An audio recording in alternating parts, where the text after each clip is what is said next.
اعوذ باللہ من الشیطان اللعین الرجیم بسم اللہ الرحمن الرحیم الحمد للہ رب العالمین والصلاة والسلام علی اشرف الانبیاء والمرسلین سیدنا ونبینا وشفیع ذنوبنا وحبیب قلوبنا وطبیب نفوسنا ابی القاسم محمد وعلى أهل بيته الطيبين الطاهرين المعصومين ولعنة الله على أعدائهم أجمعين من يومنا هذا إلى يوم الدين أما بعد فقد قال الله سبحانه تبارك وتعالى في كتابه الكريم وهو أصدق القائلين وقوله الحق بسم الله الرحمن الرحيم ان الذين يبايعونك انما يبايعون الله يد الله فوق ايديهم۔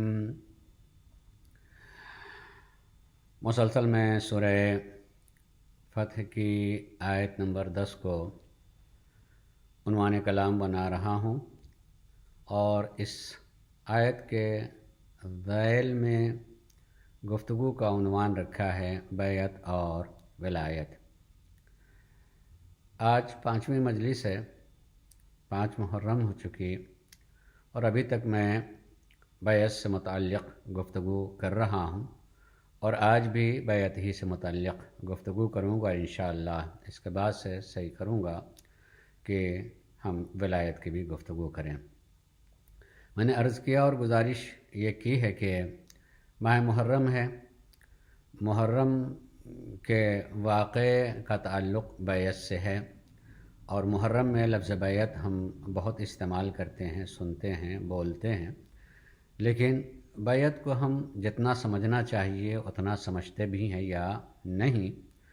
اس ضرورت کو پیش نظر رکھتے ہوئے میں نے بیعت کو عنوان قرار دیا کہ ہم کچھ سمجھیں بھی بیعت سے متعلق، کہ بیعت کا ہم سے کیا تعلق ہے، اور میں بیعت میں ہوں یا نہیں ہوں، یا بیعت دینی مسئلہ ہے بھی یا نہیں ہے، اور اگر ہے تو استحباب ہے، وجوب ہے، سنت ہے، اخلاق ہے، کیا چیز ہے، اور اس کی صورت کیا ہونی چاہیے۔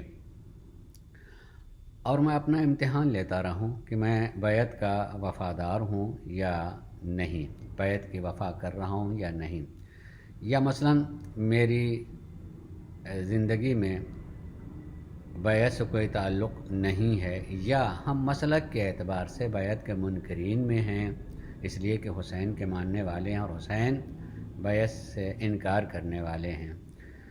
تو آخر حسین کی بیعت کے انکار کا مطلب کیا ہے، اور بیعت لینے یا کرنے کا طریقہ کار کیا ہے۔ تھوڑا بہت میں نے اس سلسلے میں گفتگو کی بھی، انشاءاللہ آپ کے اذہان میں وہ چیزیں ہوں گی، جس کا خلاصہ یہی ہے کہ یقیناً بیعت کا تعلق ہم سے ہے، اور بیعت انسان کی فطرت میں ہے، اور بیعت کا مطلب یہی ہے کہ ہم اپنے کمزور ہاتھ کو کسی طاقتور ہاتھ کے حوالے کر دیں، تاکہ کسی طرح کی خطا سے، غلطی سے، اور کہیں بھٹک جانے سے محفوظ رہیں یا گر جانے سے محفوظ رہیں۔ ظاہر اس مضبوط ہاتھ کو پہچاننا پڑے گا۔ وہ ایسا ہاتھ ہونا چاہیے جس ہاتھ کو اللہ اپنا ہاتھ کہتا ہو کہ اگر تم نے اس ہاتھ پہ بیعت کر لی تو گویا اللہ کے ہاتھ پر بیعت کی ہے، اور اللہ کے ہاتھ میں آ جانے کا مطلب کہ ہم قرب الہی میں آ گئے ہیں، اور اللہ ہمیں محفوظ رکھنا چاہتا ہے۔ لیکن بیعت کر لینے کے بعد بیعت کی وفاداری بھی ہونی چاہیے۔ میں نے چوتھی مجلس میں جہاں بات ختم کی تھی، وہ بات تھی کہ سرکار مولائے کائنات حضرت علی ابن ابی طالب علیہ السلام نے 4 حقوق کا ذکر کیا نہج بلاغہ کے خطبہ نمبر 34 میں، کہ 4 حق میرے ہیں تمہارے اوپر، اور 4 حقوق تمہارے ہیں میرے اوپر۔ میں نے وہ جو سرکار مولائے کائنات کے حقوق ہمارے اوپر تھے ان کو مکمل بیان کیا، اور وہ جو کہ حضرت علی نے یہ بیان کیا کہ تمہارے حقوق میرے اوپر ہیں، اس کو ہم نے بیان کر دیا ہے، اور علی کے حق کے حقوق ہمارے اوپر کیا ہیں ان میں سے ایک کا تذکرہ کیا تھا، اور وہیں سے ذکر کر رہا ہوں کہ امام نے فرمایا کہ میرا حق تمہارے اوپر پہلا یہ ہے الوفا بالبیعہ، کہ تم بیعت کی وفاداری کرنا، بیعت کے وفادار بن کر کے رہنا۔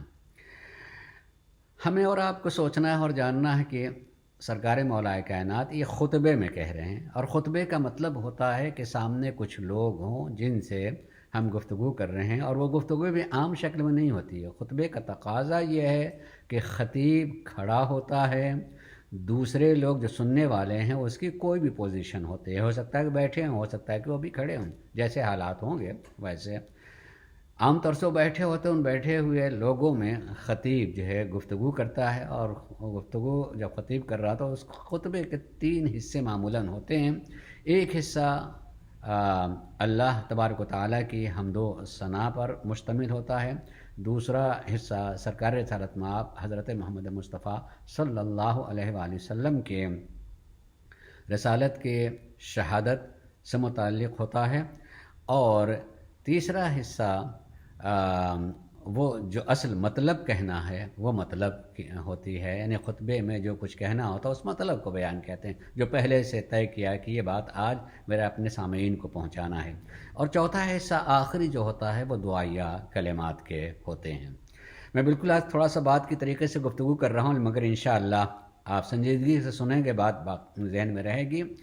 خطیب خطبہ دیتا ہے، کھڑا ہوتا ہے، پہلے میں وہ حمد الہی کرتا ہے، اور حمد الہی میں اللہ تبارک و تعالیٰ کے ان صفات کا تذکرہ کرتا ہے کہ جو اصل موضوع ہے گفتگو کا وہ اس سے ریلیٹڈ ہو، اس سے بڑا متعلق ہو، اس سے بہت ہی قریب ہو، تاکہ انسان کا ایمان جاگے اللہ کی اس خصوصیت اور اس صفت کا جو ذکر کیا جا رہا ہے کہ اللہ ایسا ہے۔ مثلا اگر جنگ کی بات کی جا رہی ہے، طاقت کی بات کی جا رہی ہے، تو اللہ کے نصرت کی بات کہی جائے گی، اللہ کی قدرت کی بات کہی جائے گی، اس کے حمد و ثنا میں۔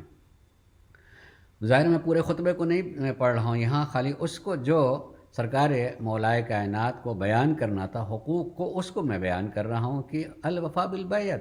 تو یہ ذہن میں نہ آئے کہ چونکہ ابھی تازہ لوگوں نے سرکار مولا کائنات کے ہاتھوں پر بیعت کی ہے تو ان سے یہ کہہ رہے ہیں کہ تم نے جو یہ بیعت کی ہے تو بیعت کے وفادار بن کر کے رہنا۔ حقیقت میں جو عظیم شخصیت ہوتی ہے ان لوگوں کی گفتگو ایک زمانے کی نہیں ہوتی، زمانی نہیں ہوتی، بلکہ وہ آفاقی ہوتی ہے، یعنی جس وقت وہ گفتگو کر رہے ہوتے ہیں اسی زمانے سے مخصوص نہیں ہوتی ہے، اسی زمانے کے لوگوں سے مخصوص نہیں ہوتی، بلکہ ان کی گفتگو آفاقی ہوتی ہے۔ جس وقت کہہ رہے ہوتے ہیں وہ بھی مراد ہیں، بعد میں جتنے پڑھیں گے اور سنیں گے وہ بھی سمجھیں گے کہ یہ بات ہم سے متعلق ہے، اور تاریخ میں جب تک ان کی بات باقی رہے گی تب تک جو ہے یہ پڑھنے والا اور سننے والا محسوس کرے گا کہ یہ تو ہمارے زمانے کی گفتگو ہے، یہ ہم سے بات ہو رہی ہے۔ اور آج ہیں جیسے ہم سرکار مولا کائنات کو ایسی ذات مانتے ہیں جو اس دنیا سے چلے نہیں گئے ہیں، ان کی موت مر جانا نہیں ہوتا ہے بلکہ ان کی موت بھی حیات ہوتی ہے،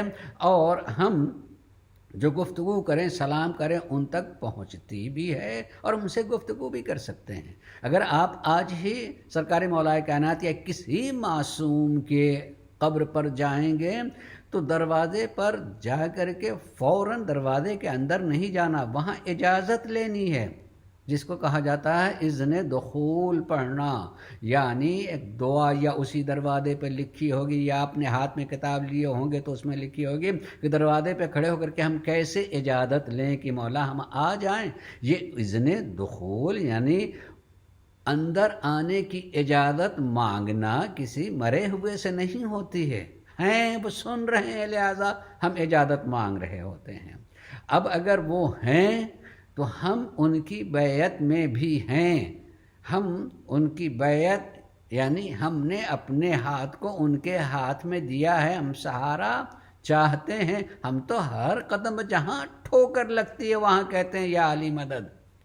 یعنی اگر ہم ہاتھ دیے ہوں گے تو ہمیں یقین ہوتا ہے کہ یقیناً ان کی مدد شامل حال ہے، اور وہ مدد کرتے رہتے ہیں مسلسل. لہذا بیعت کی وفا کرنا، اور بیعت کی وفا کس طرح سے کی جائے گی؟ بیعت کی وفا کے لیے انہی نے جو 4 چیزیں کہی ہیں اس میں سے جو حقوق بیان کیے ہیں وہ خود بیعت کے معنی اور مفہوم کو بھی بتاتا ہے کہ کس طرح سے. آپ نے دوسری چیز فرمائی کہ پہلی چیز فالوفاء بالبیعت، کہ تم وفا کرنا بیعت کی، اور دوسری چیز بیان کی والنصیحۃ فی المشہد والمغیب، اور تمہیں خیرخواہ اور خالص ہونا چاہیے میرا، چاہے میں سامنے ہوں جسمانی اعتبار سے یا نہ ہوں. تمہاری خیرخواہی قلبی ہونی چاہیے، اور تم مخلص ہوگے، خلوص کے ساتھ ان کے رہو گے. ایسا نہیں کہ سامنے ہیں تو ہاں میں ہاں کہہ رہے ہیں، اور سامنے نہیں ہے مثلا تو ہم جو اپنے کرنا کون دیکھنے والا ویسے کر رہے ہوتے ہیں. اتنی بات میں بات آ گئی ہے تو ایک کوشش کروں گا بات کے پہنچانے کی، اور پھر آج ایک خصوصیت سے 2-3 لفظیں جو بولی جاتی ہیں اس کے معنی مفہوم کو بیعت کے ضمن میں سمجھنا ہے.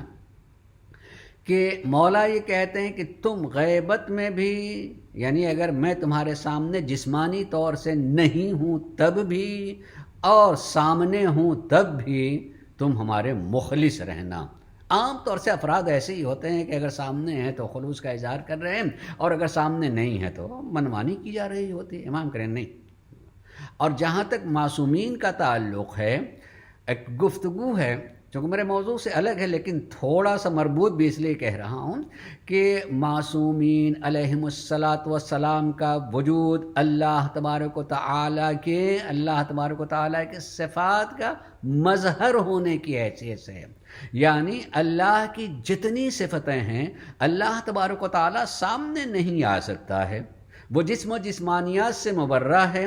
تو اگر ہم یہ کہیں کہ وہ کریم ہے تو کیسے کرم کرتا ہے، وہ رحیم ہے تو اس کا رحم کا مطلب کیا ہوتا ہے، وہ اگر قادر ہے اس کی قدرت ہے تو اس کی قدرت کا، جب تک یہ سب چیزیں آنکھوں سے دیکھی نہ جائیں کہ وہ کرم کر رہا ہے، وہ رحم کر رہا ہے، وہ قدرت کا اظہار کر رہا ہے، تب تک بات سمجھ میں نہیں آئے گی. اللہ تبارک و تعالیٰ نے اپنی طرف سے جتنے نمائندے بھیجے ہیں ان سب کو اپنے صفات کا مظہر بنایا ہے کہ اگر ان سے تم کرم دیکھو اور حیرت ہونے لگے کہ اتنے کریم ہیں، تو سوچو کہ جس نے ان کو بنایا ان کے کرم پہ حیرت ہو رہی ہے تو وہ بھیجنے والا کتنا کریم ہوگا، کتنا رحیم ہوگا.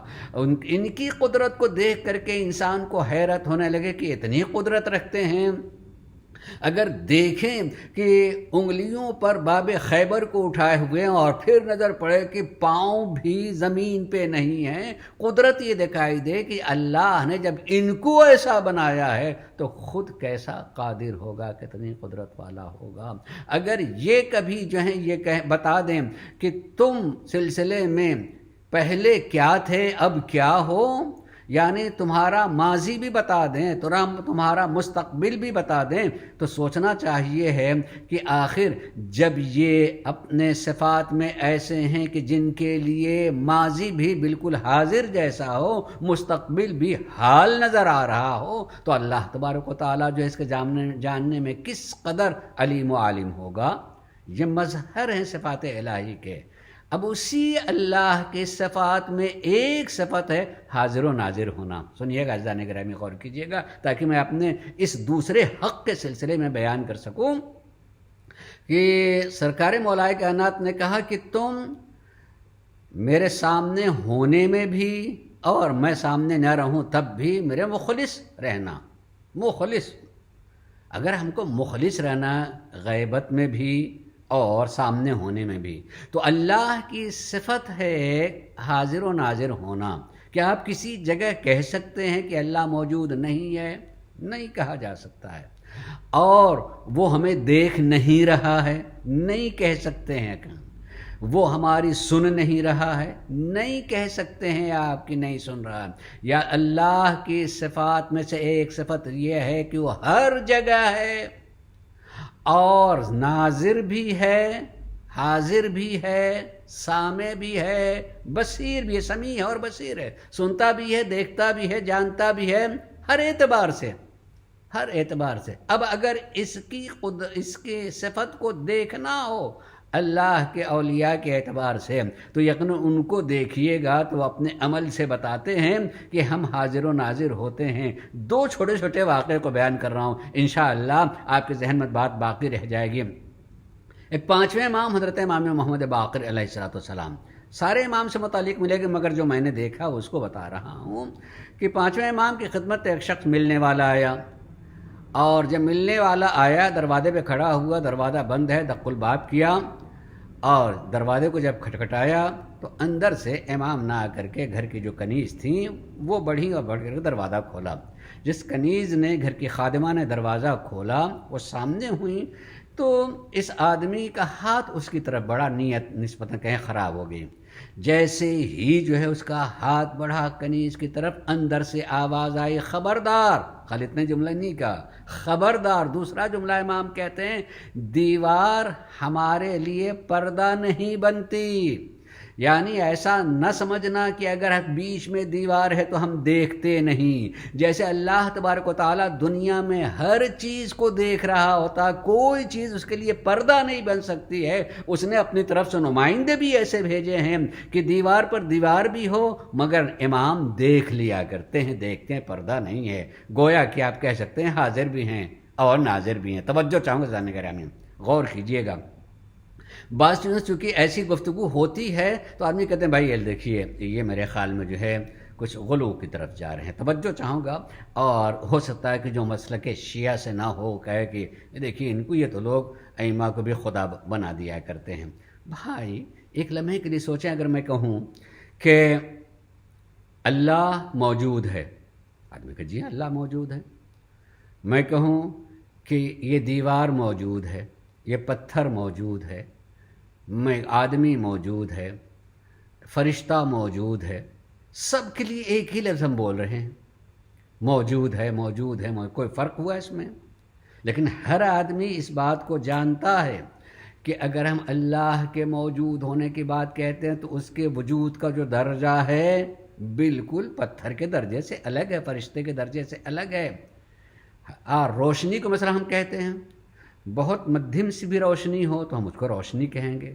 اتنی تیز روشنی ہو کہ آنکھ اس پر ٹھہر نہ سکے وہ بھی روشنی ہوتی ہے. لیکن جس پر آنکھ نہ ٹھہرتی وہ روشنی ہوتے ہوئے اتنی تیز ہے کہ آنکھ اس پر ٹھہر نہ سکے.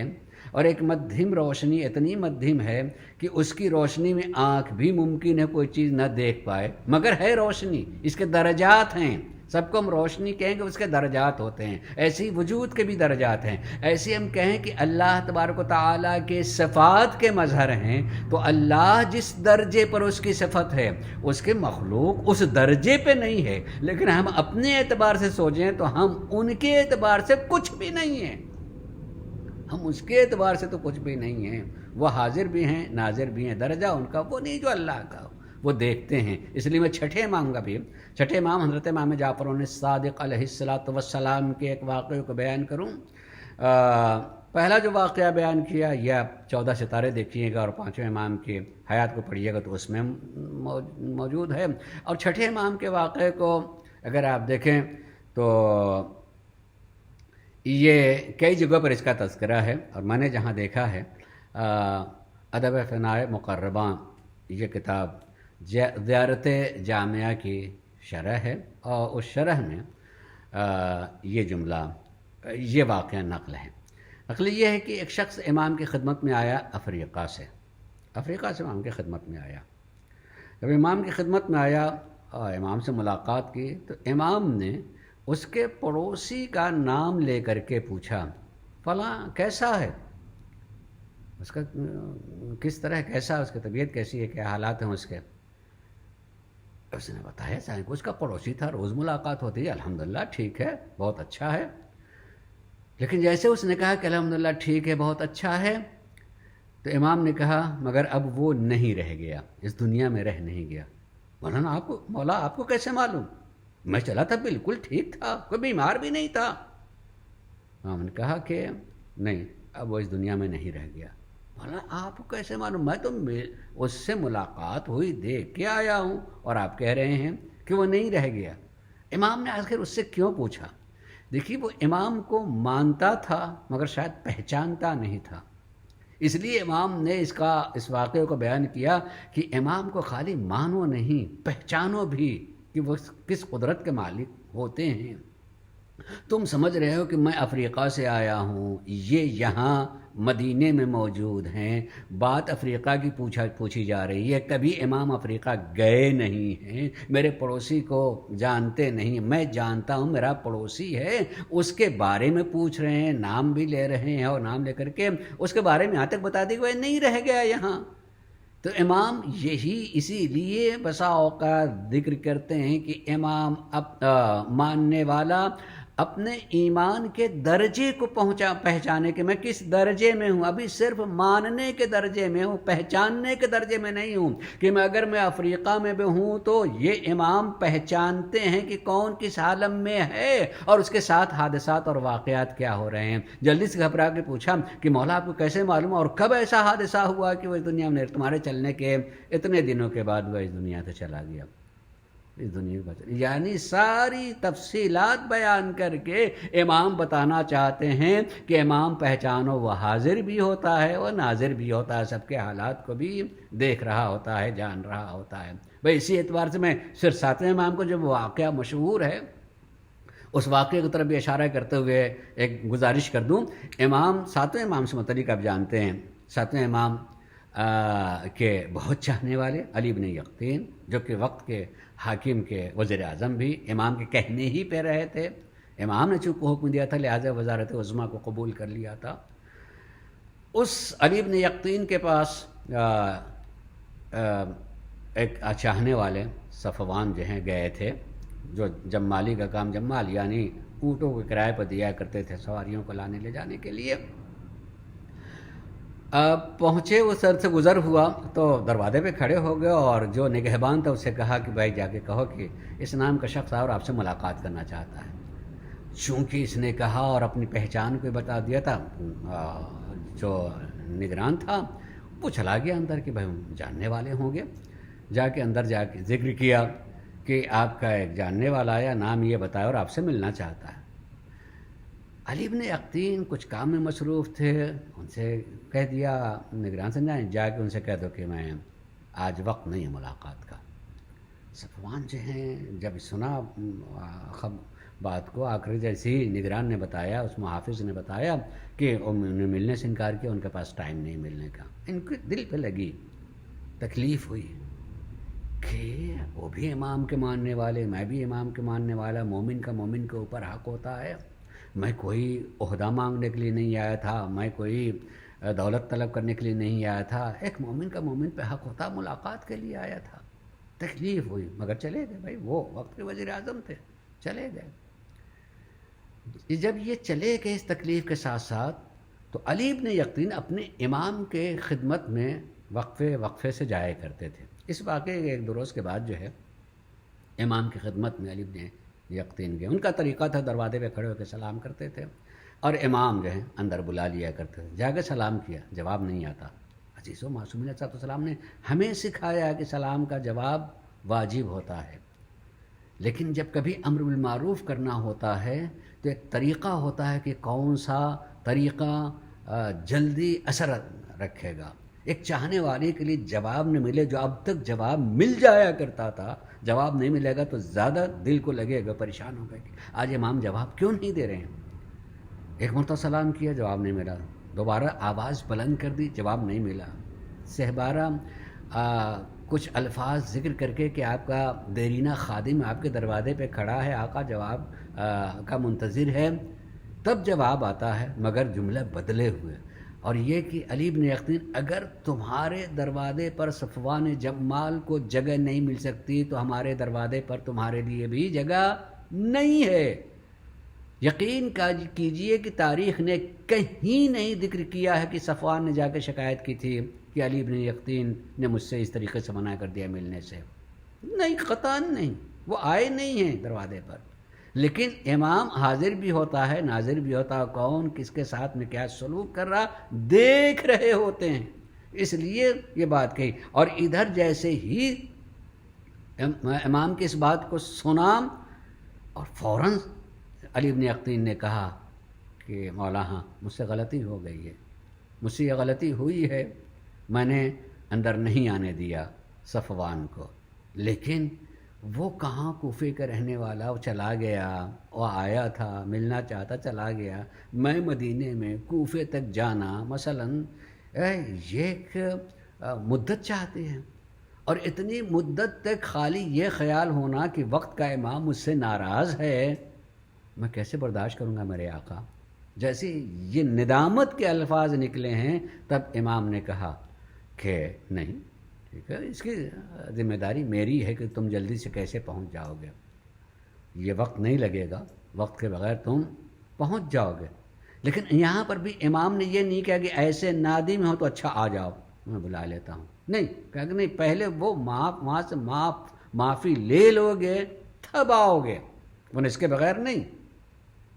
لیکن وہ خود علی بن یقطین بھی سمجھ گئے کہ جانا پڑے گا، لیکن اسی وقت کا احساس کی اتنی دن لگیں گے کوفے جانا اور آنا، اور اتنے دنوں تک امام کی ناراضگی، یہ قابل برداشت نہیں ہے۔ امام نے کہا نہیں، جاؤ فلاں جگہ، تھوڑا سا تم وہاں جگہ جاؤ گے، تم کو وہاں ایک ناقہ ملے گا، اس ناقے پر سوار ہو جاؤ گے، اور ناقہ چلے گا تو یہ عرض ہو جائے گا، یعنی زمین سمٹے گی، جلدی لمحوں میں تم پہنچ جاؤ گے، اور جیسے ہی پہنچو گے اب ان سے ملاقات کرو، صفوان سے۔ گئے، دیکھا جیسا امام نے کہا تھا، ایک ناقہ ہے، بیٹھ گئے تو یہ عرض ہوا، پہنچ گئے، شام ہو چکی تھی، دن بھر کی محنت کیے ہوئے مزدوری کرنے والا، جمالی کرنے والا، وہ گھر میں آ کر کے پہنچ کر کے ذرا سے اب سو گئے تھے، دق الباب کیا، اندر آواز پہنچی، نکل کر کے آئے، ہاتھ میں چراغ لیے ہوئے، جیسے ہی چراغ کی روشنی میں علی بن یقطین کے چہرے کو اپنے دروازے پہ دیکھا، غریب، پریشان، وزیر اعظم آئے ہیں ہمارے دروازے پر۔ علی بن یقطین نے کہا وزیر اعظم نہیں، خطا کار آیا ہے، گنہگار تمہارے دروازے پہ آیا ہے اور معافی مانگنے کے لیے آیا ہے، معافی میں نے معاف کیا، اگر میری طرف سے کوئی غلطی ہوئی، آپ کی طرف سے میرے حق میں کوئی غلطی ہوئی ہے تو میں نے معاف کر دیا، میں نے معاف کر دیا۔ میں نے کہا نہیں، ایسے نہیں، میں اپنے اس رخسارے کو زمین پہ رکھوں گا، تم اپنے قدم کے میرے دوسرے رخسارے پہ رکھو گے، اور رکھ کر کے کہو گے کہ میں صفوان علی بن یقطین کی غلطی کو معاف کرتا ہوں، میں دونوں رخسار پر معافی کی جو مٹی لگی ہوئی ہوگی اسے لے کر کے امام کی خدمت میں جاؤں گا۔ ایک لمحے کے لیے سوچیں کہ امام جب معاف کر دیا تھا صفوان نے کہ میں نے معاف کر دیا، تو شریعت کے اعتبار سے معافی ہو گئی، ان کو ضد کیوں ہے کہ نہیں میں ایسے کروں گا اور تم ایسے کرو؟ یہ ضد نہیں ہے، بلکہ اپنے غرور کو کچلنا چاہتے ہیں۔ توجہ چاند پر غور کیجئے گا، علی بن یقطین کو احساس یہ ہے کہ جب یہ میرے دروازے پہ آیا تھا تو میرا سر غرور بلند تھا اور میں نے اس کو واپس کر دیا تھا، آج اس سر غرور کو اسی کے پاؤں سے کچلوا دینا چاہتا ہوں کہ پھر کبھی جو ہے غرور پیدا نہ ہونے پائے۔ ایسے ہوتے ہیں امام کے ماننے والے، ایسے امام کے چاہنے والے، اور ایسے امام کے پہچاننے والے ہوتے ہیں۔ اور جب حکم دے دیا کہ نہیں تمہیں ایسا کرنا ہوگا، کہاں وقت کا وزیر اعظم زمین پہ اپنے چہرے کو رکھتا ہے، حکم ہے کہ تم اپنے پاؤں کو اٹھاؤ، لرزتا ہوا قدم جو اٹھتا ہے دوسرے رخسارے پہ رکھا، اور رخسار پہ رکھ کر کے میں نے معاف کر دیا، مٹی لگ گئی اس کے پاؤں کی بھی، ادھر زمین کی بھی، اٹھا اٹھ کر کے پھر بیٹھا، لمحوں میں پھر جو ہے مدینے پہنچائے امام، میں معافی کی علامت لے کر کے آیا ہوں۔ میں خالی اس کو کہے کے لیے بیان کیا، اس کو بتانے کے لیے کہ امام حاضر و ناظر ہوتے ہیں۔ اب امام کے اس جملے کو سنیے گا کہ میں سامنے رہوں، یہ تمہاری نگاہ میں ہے نا کہ میں سامنے ہوں تو تم دیکھ رہے ہو، تمہاری آنکھیں دیکھ رہی ہیں، نہیں ہوں، میں غائب ہوں، یعنی میں نہیں دکھائی دے رہا ہوں، تم سمجھتے ہو کہ میں نجف میں ہوں، تم جان رہے ہو کہ میں فلاں جگہ ہوں، لیکن حقیقت میں وہ اب بھی تمہارے پاس میں ہیں۔ اگر میں تمہارے سامنے نہیں ہوں تب بھی ویسے جیسے سامنے رہ کر کے مخلص ہوتے ہو ویسے ہی غیبت میں بھی مخلص رہنا چاہیے، ورنہ وقت کا امام تمہارے دل کو میں تمہاری نیت کو پڑھ لیتا ہے اور جان لیتا ہے کہ کون کیسا ہے میرے حق میں۔ تو یہ ہوا دوسرا حق امام نے بیان کیا، اور اس کے بعد تیسری بات کو بیان کرتے ہوئے کہا کہ وَالْإِجَابَةُ حِينَ أَدْعُوكُمْ، اور جب میں تمہیں بلاؤں کہ ادھر آؤ یا ادھر مت جاؤ، جو میں تمہیں بلاؤں دعوت دوں تو فوراً لبیک کہو۔ یہ میرا تمہارے اوپر حق ہے، میرا تمہارے اوپر حق ہے۔ علی آج بھی بلا رہے ہیں، یقین جانیے علی آج بھی بلا رہے ہیں۔ آپ ہی نہیں خالی بلاتے کہ یا علی یا علی یا علی، علی بھی حکم دیتے ہیں، علی بھی بلاتے ہیں کہ تم ادھر دیکھو، تمہارے قدم ادھر نہیں جانے چاہیے، دیکھو تمہاری نگاہ ادھر نہیں اٹھنی چاہیے، دیکھو تمہارے کان ادھر نہیں متوجہ ہونے چاہیے، دیکھو تمہارے زبان پر یہ چیز نہیں آنی چاہیے۔ آج بھی گفتگو کرتے ہیں امام گفتگو کرتے ہیں، اور اس طریقے سے گفتگو کرتے ہیں۔ توجہ چاہوں گا، ایک بات کہہ رہا ہوں کہ انشاءاللہ آپ کے ذہن میں رہ جائے گی کہ علی کو اگر علی کی زبان سے بھی پہچاننا چاہیں تو علی نے ایک بات کہی ہے، بات کہتے ہوئے کہا کہ انا لسان اللہ الناطق، میں اللہ کی بولتی ہوئی زبان ہوں، وَأَنَا لِسَانُ اللَّهِ الصَّادِقِ، میں ہی اللہ کی سچی زبان ہوں۔ اس زبان سے جو نکلتا ہے وہ گویا اللہ کی گفتگو ہوتی ہے اور وہ سچی ہوتی ہے، وہ بلاتے ہیں، لہٰذا ہمیں اپنا امتحان لینا چاہیے۔ اگر ہم ان کی بیعت میں آ گئے ہیں تو اپنا امتحان لیتے رہنا چاہیے۔ اور چوتھی چیز کی وَالطَّاعَةُ حِينَ آمُرُكُمْ، اور جس وقت میں کسی چیز کا حکم دے دوں تو اطاعت کیا، فوراً اطاعت۔ یہ نہ سوچنا کہ سردی ہے کہ گرمی ہے، یہ وقت بھی ہے یا نہیں وقت ہے، میرے لیے کیا مسئلہ اور کیا نہیں مسئلہ ہے۔ علی اسی ہی کو حکم دیں گے جس کے بارے میں جانتے ہیں کہ یہ کر سکتا ہے۔ یہ حکم دینے کو جو ہے اپنے لیے شرف سمجھنا چاہیے کہ علی نے مجھ کو حکم دیا ہے۔ اگر یہ شرف کا انسان کو یقین، یہ کہتے ہیں معرفت، پہچاننا، یقین جانیے پہچاننا۔ آج اگر علی سامنے ہوں اور کسی چیز کے لیے آپ کو بلائیں، آپ ادھر آ جائیں، خدا کی قسم انسان کا دل جو ہے اتنا بڑا ہو جائے گا، اتنے لوگوں میں مجھے منتخب کیا ہے، مجھے حکم دے رہے ہیں، مجھ سے کام لے رہے ہیں۔ اس لیے امام کریں کہ جس وقت میں تمہیں کوئی حکم دوں تو تم اس کو بجا لانا، فوراً اس چیز کو کرنا، اس میں کسی طریقے کے ناز و نخرے نہیں، اور نہیں یہ کہ کوئی بہانے ہوں کہ اس زمانے میں کیسے ہو سکتا ہے اور میں آج اور اس وقت کیسے کر سکتا ہوں۔ نہیں، علی والے کبھی اس کو نہیں سوچتے ہیں۔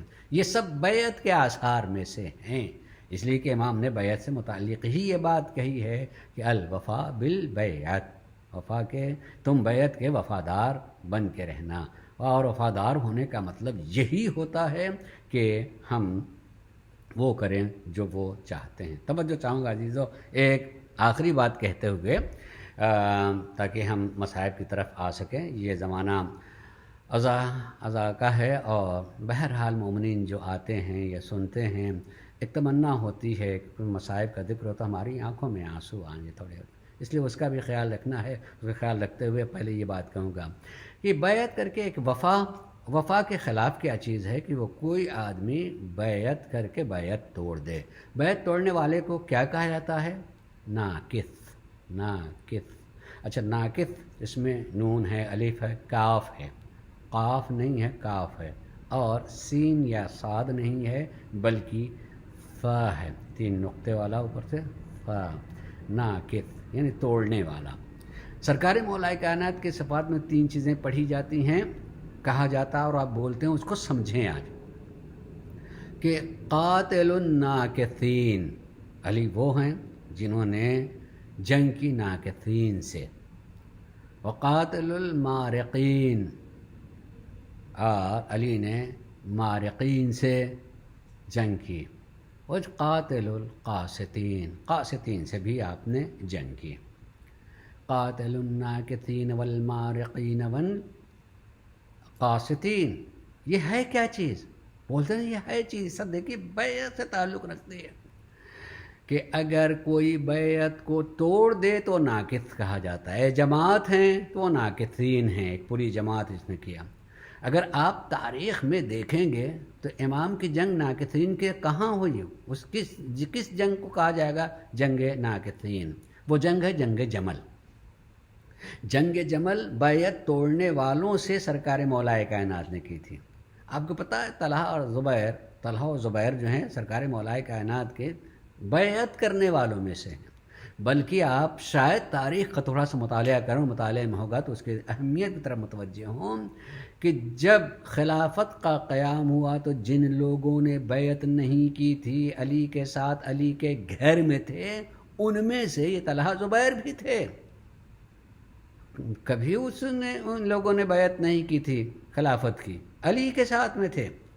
لیکن جب علی جو ہیں خلافت پر آئے ہیں تو خلافت کو قبول کیا ہے، جب لوگوں نے بیعت کی، انہی میں سے آگے گھر ہی میں رہنے والے وہیں قریب میں ساتھیوں میں سے تھے، بیعت کی ہے.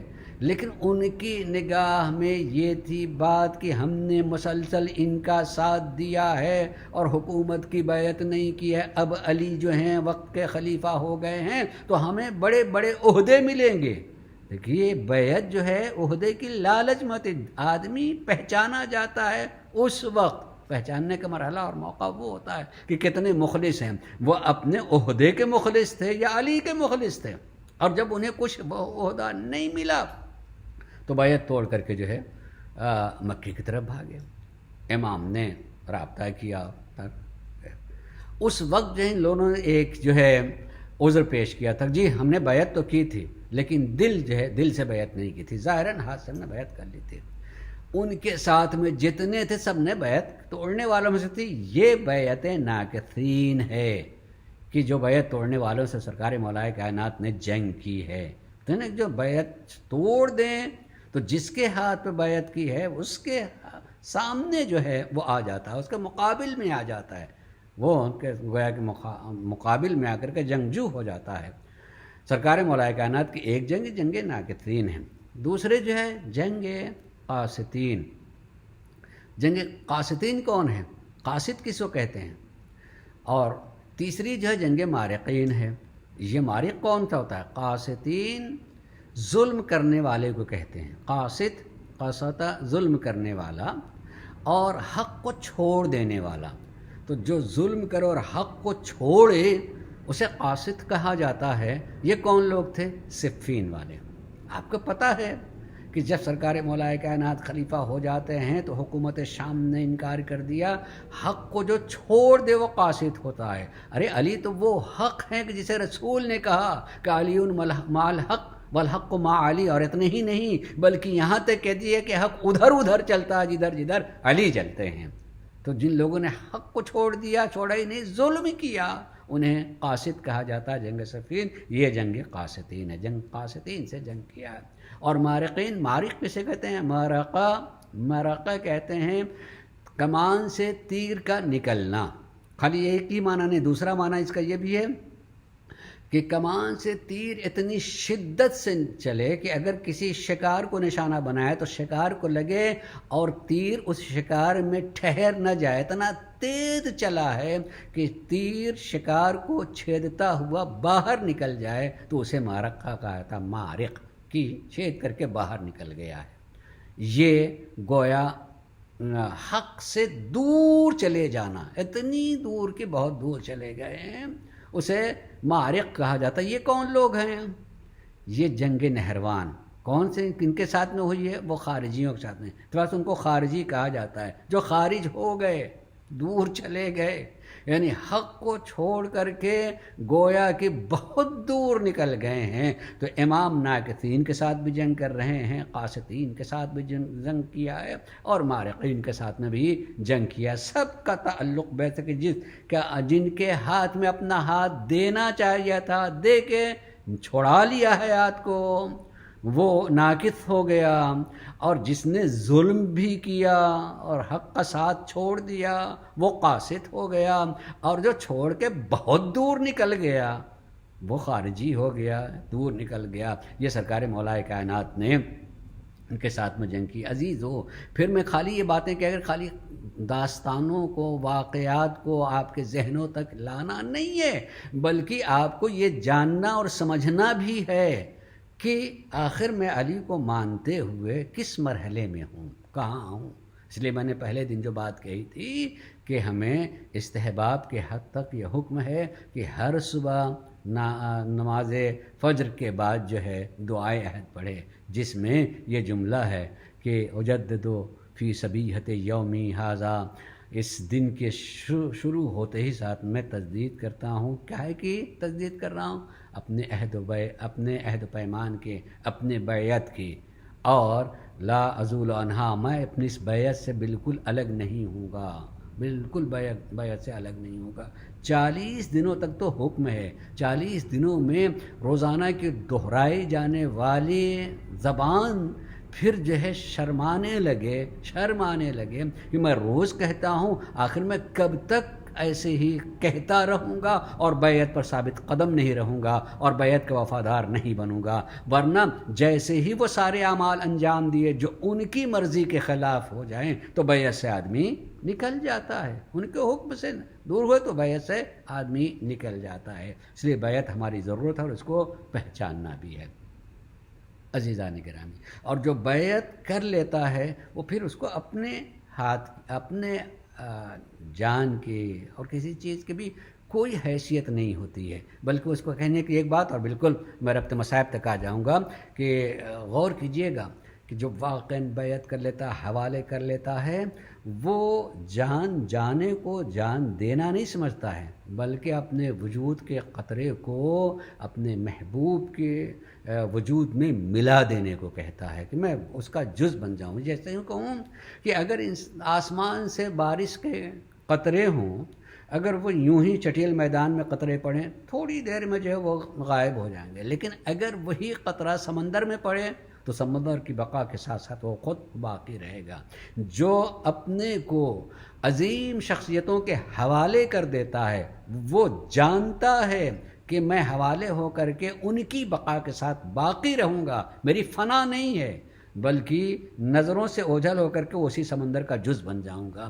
مصمت عمار یہی کہہ رہے تھے، دار پہ گئے ہیں، ہاتھ پاؤں کٹے ہوئے ہیں، زبان کاٹنے کی طرف بڑھا جا رہا ہے، تو آخر اس وقت وہ جرأت اور ہمت جو ہے، وہ جرأت اور ہمت بتا رہی ہے کہ تم سمجھتے ہو کہ میری جان چلی جائے گی، میں ہی سمجھتا ہوں کہ یہ میرا وجود کا قطرہ جو ہے علی کے وجود سمندری سے جا کے مل جائے گا، اور جب میں وہاں مل جاؤں گا تو جب تک ان کا نام رہے گا میرا نام بھی رہے گا۔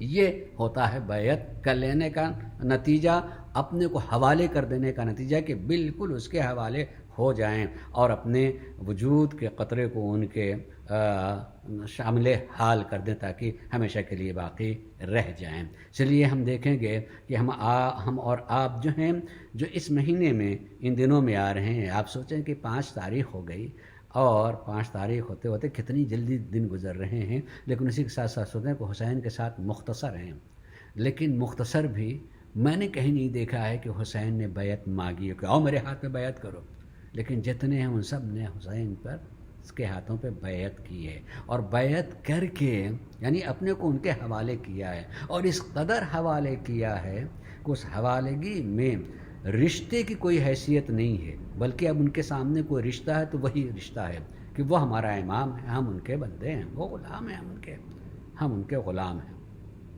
اس رشتے کو دیکھتے ہوئے 2 تذکرے 3 تذکرے کرنا، اور انشاءاللہ آپ بہت روئیں گے، تھوڑا سا سوچیں گے، اور پھر اسی روشنی میں جو ہے اپنے کو دیکھنے کی ضرورت ہے کہ میں کہاں ہوں، میں کس جگہ پہ ہوں۔ پہلی بات کہ امام حسین صلی اللہ علیہ وسلم جب مکے سے کوفے کی طرف، مکے سے کربلا کی طرف جا رہے ہیں، تو اس کربلا کی طرف جاتے ہوئے راستے میں بہت سارے واقعات ہوئے ہیں۔ ان میں سے ایک واقعہ آپ جانتے ہیں کہ ایک چھوٹا سا قافلہ، ماں ہے، بیٹا ہے، اس نے تازہ شادی کی ہے، اس کی بیوی ہے، وہ واپس جا رہے ہیں، ملاقات ہو جاتی ہے، یقیناً آپ کے ذہن میں بات آ گئی ہوگی کون تھے؟ وہب کلبی، شادی کی ہے، اس کی ماں ساتھ میں، اور اس کی وہ تازہ ابھی جو شادی کی ہے بیوی، یعنی کربلا میں جب پہنچے ہیں، تاریخ اس دن سے جب امام کے ساتھ میں ہوئے ہیں، اس دن سے کربلا یعنی عاشور کے دن کل جو ہے 17 یا 18 دن گزرے تھے، یعنی وہ تھے نصرانی مگر حسین کے ہاتھوں میں بیعت کر کے حسین کی زبان سے کلمہ